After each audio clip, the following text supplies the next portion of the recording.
Bonjour à toutes, bonjour à tous, bienvenue dans ce nouvel épisode de Bokeball Soup. Aujourd'hui c'est un numéro un peu spécial, je vais vous faire voyager, je vous emmène au Bénin, à Ouidah, où je suis pour documenter la première édition du Carnaval international de Ouidah. Allez, c'est parti.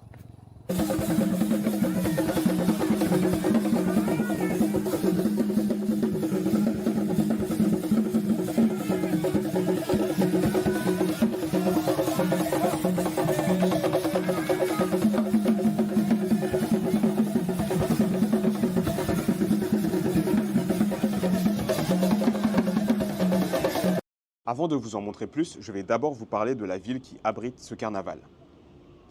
Ouidah est une ville chargée d'histoire.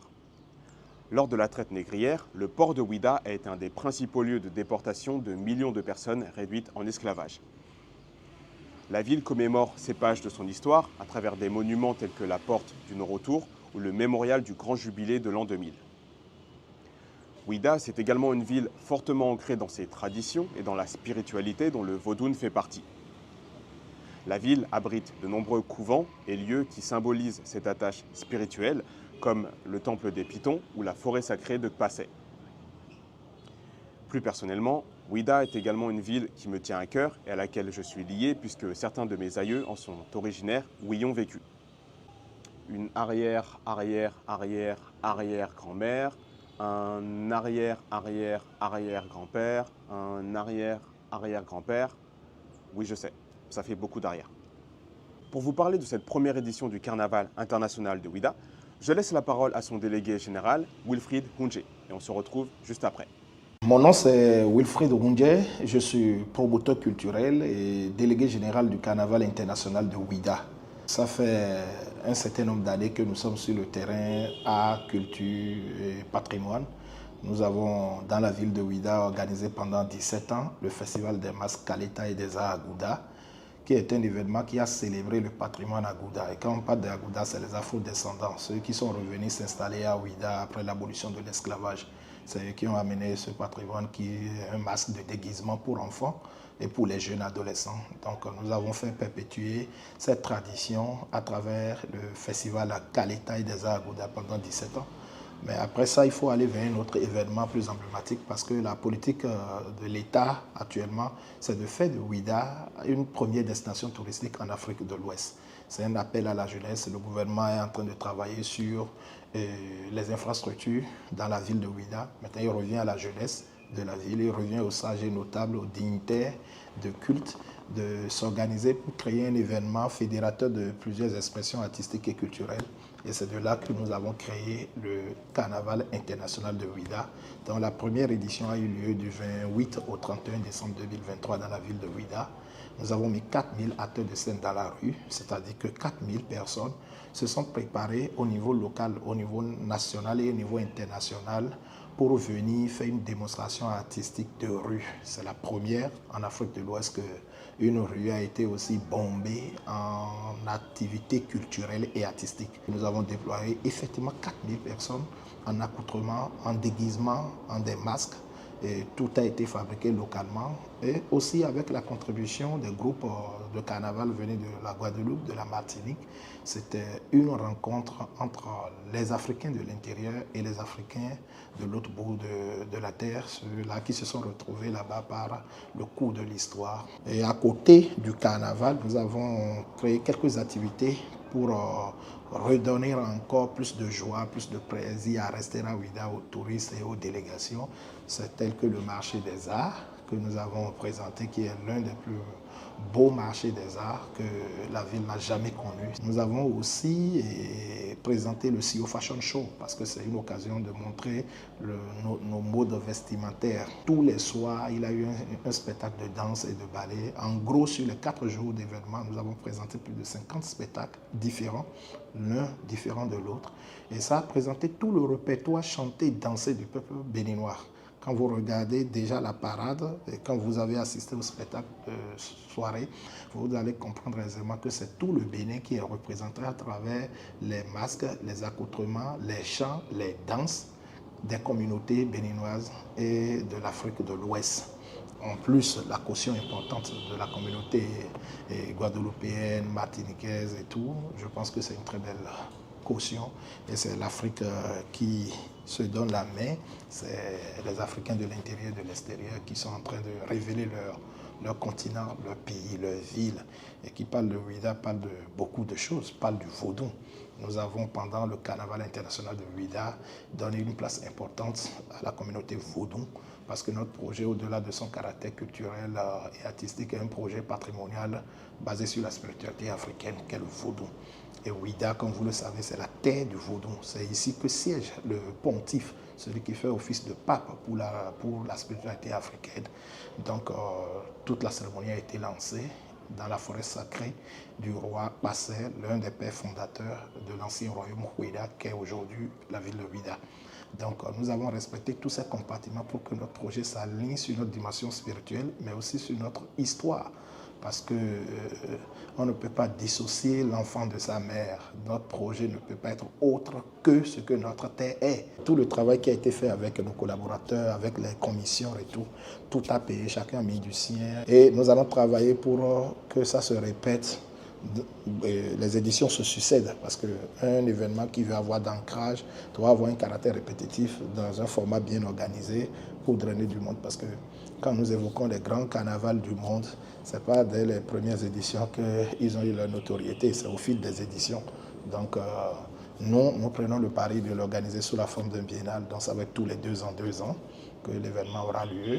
Nous l'avons aussi déplacé de la période de décembre, qui est une période très proche de janvier qui est réservé pour le vaudou à travers l'événement Vaudou Days. Donc désormais, si tous les dieux nous accompagnent et que la volonté politique est manifeste, l'événement va s'organiser désormais en avril sur la période de Pâques, qui est aussi une période très indiquée pour Ouida, parce que c'est pendant cette période que beaucoup de collectivités organisent leurs cérémonies de famille, remercient leurs ancêtres. Nous vous donnons rendez-vous bientôt pour la 2e édition. Et vous nous suivrez sur nos canaux de diffusion. La date sera communiquée dans le courant de cette année 2024. Au moins 1 an avant. Donc d'ici là, nous allons annoncer la date de la prochaine. Et chacun va se mettre encore dans les préparatifs. De toutes les façons, tout ce qui nous réussit nous rend plus forts. On n'est pas dans la dynamique de la monétisation, on est dans la dynamique de réussir quelque chose pour notre pays, pour notre ville. Et c'est cet état d'esprit qui nous anime. Donc plus on est déterminé dans cette démarche, plus on est sûr d'aller encore de l'avant. Parce qu'on n'attend à rien, on travaille. Et c'est une fierté de travail et de réussir les choses. Voilà. Merci Wilfried pour cette présentation de la première édition du CEO et pour l'avant-goût de la seconde. À présent, je vous propose de découvrir le carnaval à travers les photos et les vidéos que j'ai réalisées.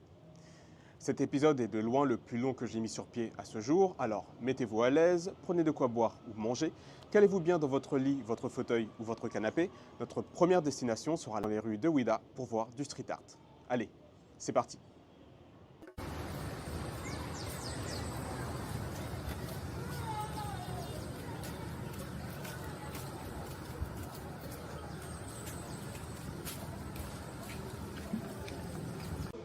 C'est principalement l'élite ciseauenne. Nous sommes un collectif d'artistes, graffeurs pluridisciplinaires béninois et nous affrontons les arts muraux un peu partout sur le territoire national comme à l'international.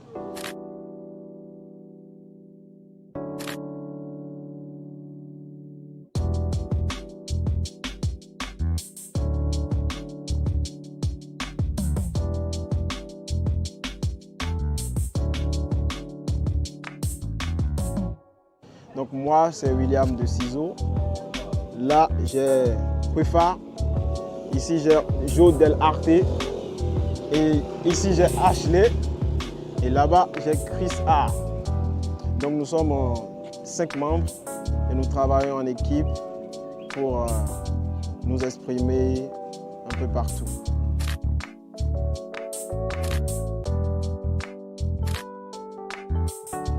Donc, nous avons travaillé sur le thème « Raconter Ouida d'hier à demain » en passant par aujourd'hui. Donc voilà ce qu'on a traduit sur le mur.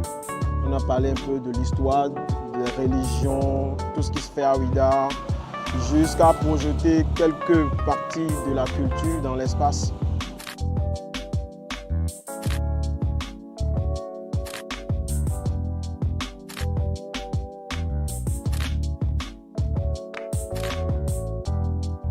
Là, nous avons travaillé sur 30 mètres de longueur et c'est dans le cadre du CIO, Carnaval international de Ouida 2023.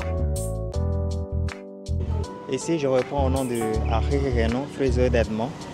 Je suis artiste plasticien et encadreur culturel.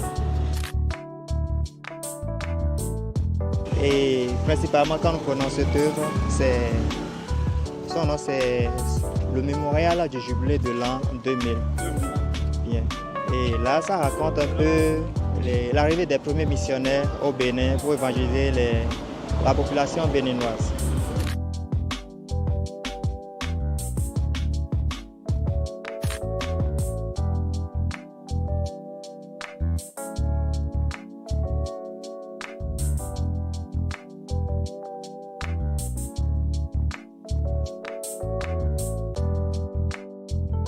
Et actuellement, la plage de Ouida est en rénovation et c'est le seul monument qui actuellement est encore présent à la plage de Ouida. Donc, d'ici quelques années, nous espérons, on attend voir un peu le nouveau visage que va donner cette plage-là, qui est également la route de l'esclavage.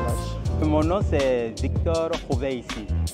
Je suis artiste plasticien, sculpteur également, puisque je fais également la sculpture. Ouida, c'est par excellence la culture vaudou. Personnellement, j'ai choisi représenter un egungun. Egungun en langue yoruba signifie squelette. C'est le culte des morts. Au Bénin, les morts ne sont pas morts. Ils sont dans l'eau qui coule, dans le vent, dans le feu, etc., etc. Donc, nos aïeux, nos parents qui ont translaté, qui sont de l'autre côté, ne sont pas partis. Ils sont toujours avec nous. Nous faisons des cérémonies pour les réveiller, pour communiquer avec eux, solliciter ou susciter leur protection lors de certaines réjouissances également. Il peut être question de mariage, de naissance. Alors ici, j'ai représenté un égout qui, lui, est paisible. Il n'est pas violent. Parce que dans la gamme des égouts, il y a certains qui sont violents. Parce que justement, c'est le tonnerre qui les incarne. Dans celui-ci, il ne fait que danser. On l'appelle Adé, Oba Adé.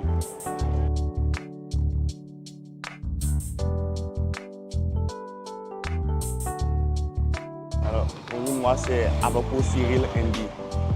Mon œuvre a pour titre Zodiaque. Et ce sont les premiers blancs qui sont arrivés sur la terre africaine. Les premiers blancs arrivés sont arrivés à Ouida, qui s'appelait autrefois Ouida. Il s'agissait de deux frères qui sont des Ouida. Ils étaient partis sur la plage pour aller attraper des crabes. Arrivés là-bas, ils ont vu de lumière sur la plage qui s'approchait un peu. L'autre, quand il a vu des hommes de couleur qu'il n'avait pas vu avant d'habitude, il s'est enfui. L'autre frère, il a entendu et il a pris un drapeau, il lui a fait un signe, ils sont venus rivaliser. Il les a accompagnés chez le roi Passé. L'autre, arrivé là-bas, tout peur, il crie « Zodiaque, Zodiaque », ce qui veut dire « l'homme de feu arrive ».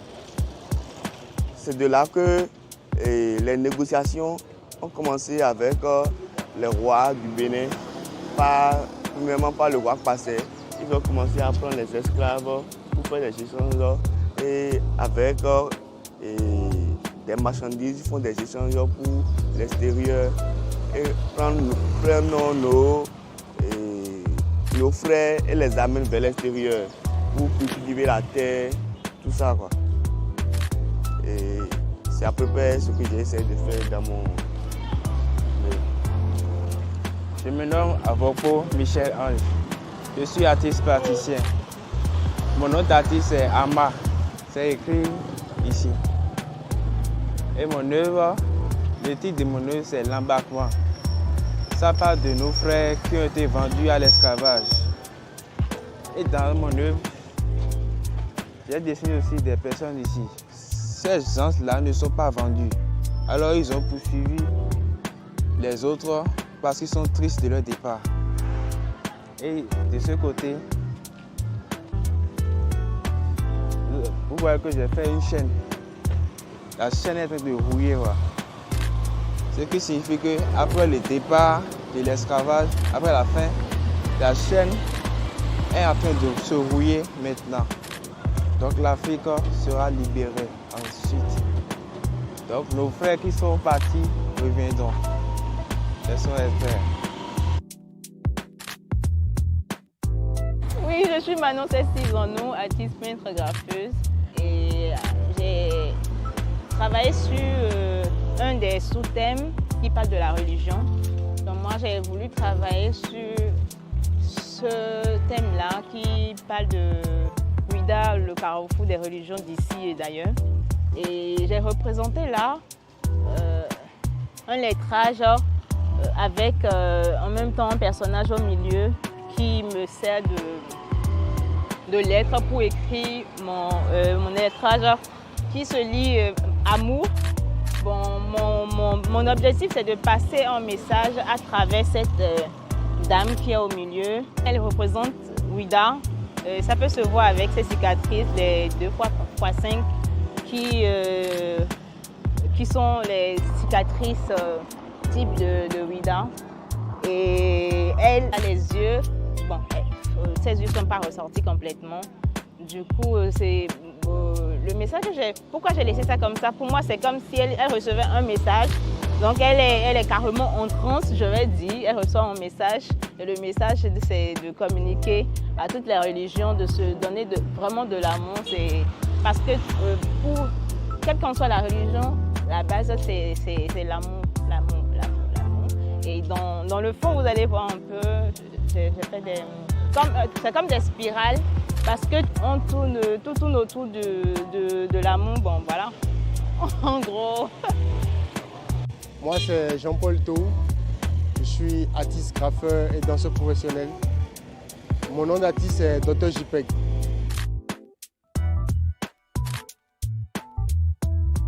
Et je suis à la première édition du Caravane international de Ouidah pour un fresque sur le thème de l'architecture afro-brésilienne. Donc j'ai essayé de parcourir tout Ouidah. Donc au début, vous allez voir mon fresque qui commence par ici. Ici, c'est Ouidah. Et dans le lettrage, vous allez voir le temple des Pitons qui est juste à côté de la cathédrale. Ensuite, on verra le séminaire Saint-Gall. À côté, on aura la mosquée. Ensuite, on aura la villa à Djavon, qui est actuellement la fondation Zissou. Et ensuite, on aura à la fin le musée d'histoire de Ouidah, qui était auparavant le lieu où se faisaient les affaires de trafic d'esclaves et autres. Bon, j'ai pas choisi une couleur standard par rapport à l'architecture de mes bâtiments, mais moi j'aimerais donner plus de couleurs, plus d'harmonie, de vie à ces bâtiments-là. De nos jours, il faut essayer aussi de conserver pour la future génération.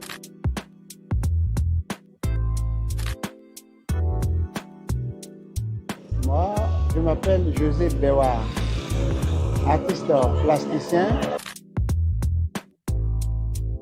Je suis sculpteur, peintre, iconographe, designer, performeur. Donc, j'ai travaillé sur la tradition, Ouidah terre sacrée. J'ai réalisé les femmes qui sont en train d'implorer les divinités. Un peuple qui laisse sa culture, c'est un peuple qui se perd. Donc nous devons être attachés, nous devons nous attacher à notre culture. Donc les jarres que vous voyez alliés symbolisent la tradition. Le assin symbolise les mannes de nos ancêtres. Voilà. Et puis face aux forêts sacrées. La terre de Ouida, c'est une terre sacrée que nous devons respecter. Nous devons respecter notre culture. Donc c'est ce que les gens me disent par là.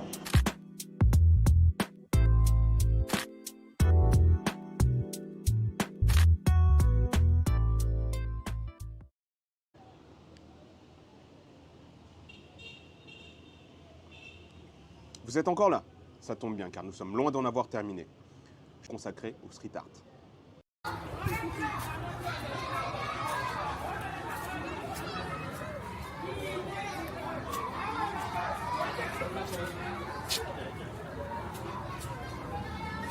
Ok, cool. Ici c'est Momo Bero, aka Monsieur Crapaud. Et voilà ce que j'ai présenté, Vaudou en lettrage. Il faut voir. Yes, kiffé. Qu'est-ce que t'en penses, qu'est-ce que t'en dis? Et là, il y a la petite qui est en train de faire un shooting. Bon, l'orange, marron pour la terre, pour ressortir la terre. Le noir, ouais, Afrique. Le blanc, ouais, le mélange. Tout, on est... je sais pas, c'est le vaudou. C'est ça, quoi. Ouida, la terre des vaudous. On sait un peu ça pour dire. Et ça sort la fumée. C'est pour dire c'est chaud. Donc c'est un peu ça.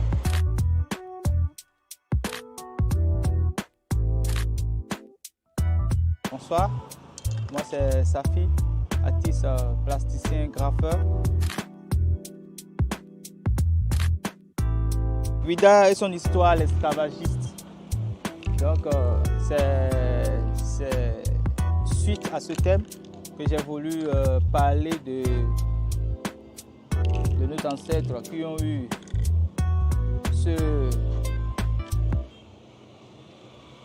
cette malchance, je dirais, d'être victime à cette histoire si triste. Donc ici j'ai présenté un personnage enchaîné, mais déjà les chaînes sont brisées avec la porte du non-retour. Le thème Ouida avec des motifs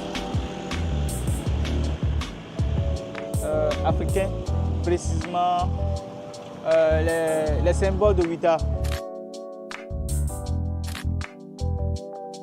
Avec Mombo. Donc on a essayé de combiner nos œuvres ensemble pour pouvoir faire sortir encore un autre truc. Donc voilà, il y a ma bande noire qui va jusqu'à sa presque là-bas. C'est pour dire nous sommes ensemble pour se soutenir. Donc voilà. Donc Ouida, Vaudou, Ouida, terre de Vaudou là-bas. Donc voilà, c'était Safi.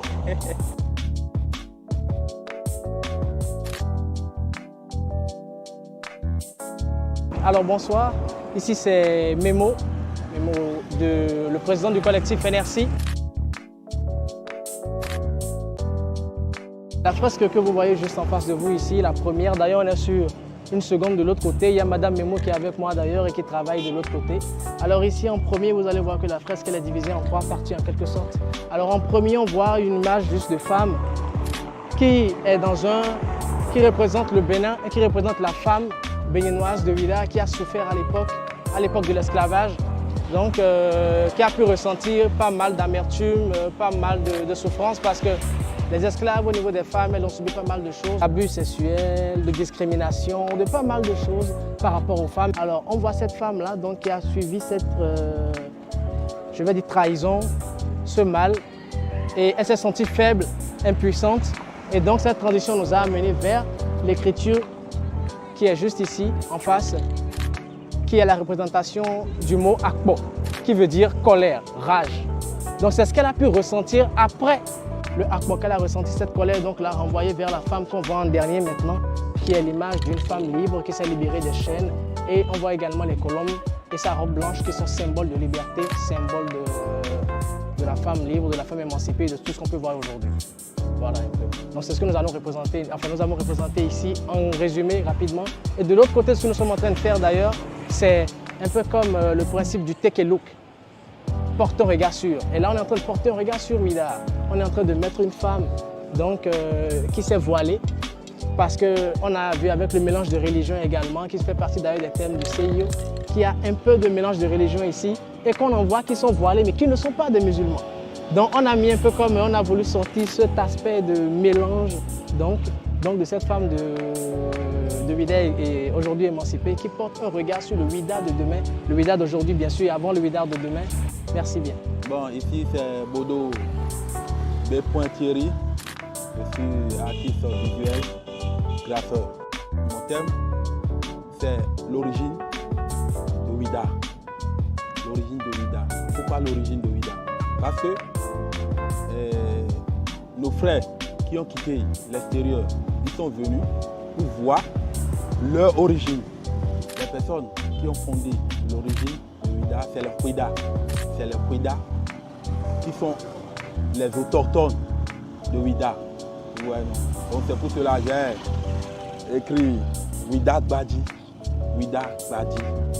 Et j'ai dessiné un python avec un masque pour montrer, bientôt je vais terminer, je vais finaliser mon masque avec les traits sur le visage du masque. Ouais, non. Donc c'est un peu ça. Je suis Aïpia Tipam, connu sous le nom de Tipam. Je suis un artiste visuel béninois, je suis graffeur, illustrateur, graphic designer et peintre-sculpteur. Et voilà, moi je travaille sur les femmes de Djegbadji. Le thème que j'ai choisi, c'est de rendre hommage à ces femmes-là, ces braves dames qui font un travail remarquable de l'autre côté. Parce que lorsqu'on parle de Ouida, on parle de culture, on parle de vaudou, on parle de beaucoup de choses, mais on a aussi ces petits trucs là à côté qui font que Ouida est assez particulier. Et voilà, beaucoup ne savent pas qu'on extrait du sel ici à Ouida. Et il y a une zone qui s'appelle Djegbadji et la majorité des personnes qui travaillent là-bas sont des femmes. Et j'ai décidé de leur rendre hommage et de montrer un peu le process de la manière dont cette activité-là s'exerce là-bas. Donc c'est un peu ça. Je me présente 13 Folie, artiste graffeur. Mon nom de graffeur c'est 13. Je suis togolais d'origine. La fresque que j'ai faite pour représenter un peu le thème qui doit parcourir tout ça, c'est déjà j'ai fait une main qui tient le front line, qui tient le barbelé. Et pour dire un peu, voilà quoi, il faut se battre et se battre, être assisté par les ancêtres. Les ancêtres, c'est le python par exemple. Le python, c'est un serpent qui est très vénéré ici, d'où le temple des pythons. Après le python, faire le combat assisté par les ancêtres. Et à travers ça, on a enfin la victoire, où il y a la main qui est libérée, là, la main enchaînée qui libère, qui monte à la libération. Et un papillon qui s'élève pour montrer un peu la liberté de l'Africain, de s'émanciper, de tout ça, de tout ce qu'on a pu traverser. Et voilà, et retour à la terre-mère, aux origines, où tu vois une Africaine qui est la femme première, Jean-Lucie, la première forme d'humanité, d'être humain avoir été vue sur Terre, c'était en Afrique.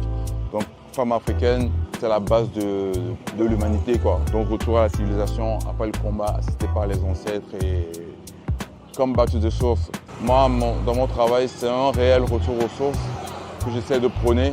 Et pour moi, c'est impératif et c'est la base. Pour l'être africain, généralement, c'est la base. If you don't go back to the source, je ne sais pas où tu vas, quoi. Donc, c'est un peu ma démarche dans cette œuvre. Et voilà un peu. 13 Folie, graffeur du Togo, 228. Bonjour, moi c'est Ariane Agbangba, nom d'artiste Aïno. Je suis street artiste et graphic designer. Bonjour, je suis Ayodele Yakadia Merento. Je suis étudiante en santé publique en Master 1 plus précisément, et une grande amatrice d'art. J'ai décidé pour le Carnaval international de Ouidah de venir travailler aux côtés de mon amie artiste Ariane J. Je suis là pour l'assister. Assistante artiste en herbe. Alors, en ce qui concerne ma fresque, ça parle en fait de Ouidah d'hier et du futur. Alors, Ouidah du passé, ça se matérialise en fait par la porte du non-retour qu'on peut voir sur la fresque et le trajet des esclaves. Et après ça, nous avons l'élément phare de la fresque qui est le Kuvito, c'est-à-dire AD. Chez nous, on appelle ça AD, et qui symbolise en fait la spiritualité à Ouidah, parce que les Egungun sont très représentés dans les grandes familles ici. Et j'ai voulu en fait mettre ça au centre de la fresque pour représenter en fait Ouidah, spiritualité. Et quand bien même que nous sommes connectés à la spiritualité et à nos ancêtres, ça n'empêcherait pas en fait de Ouidah d'évoluer. D'où en fait Ouidah en grand et avec l'écriture. Et derrière elle, on peut remarquer des immeubles, donc c'est-à-dire Ouidah du futur, mais sans être déconnecté en fait de la spiritualité. Donc le Egungun en fait, il garde en main une tablette avec lequel en fait il pilote un drone qu'on peut voir en haut là-bas.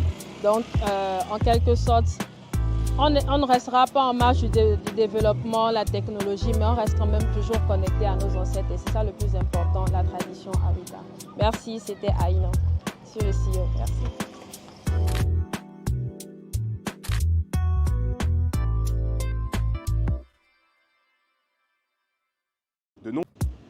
Et voilà, nous sommes arrivés à la fin d'un épisode qui, je l'espère, vous aura donné envie de venir au Bénin pour assister à la seconde édition du Carnaval international de Ouidah qui devrait donc se tenir courant 2025.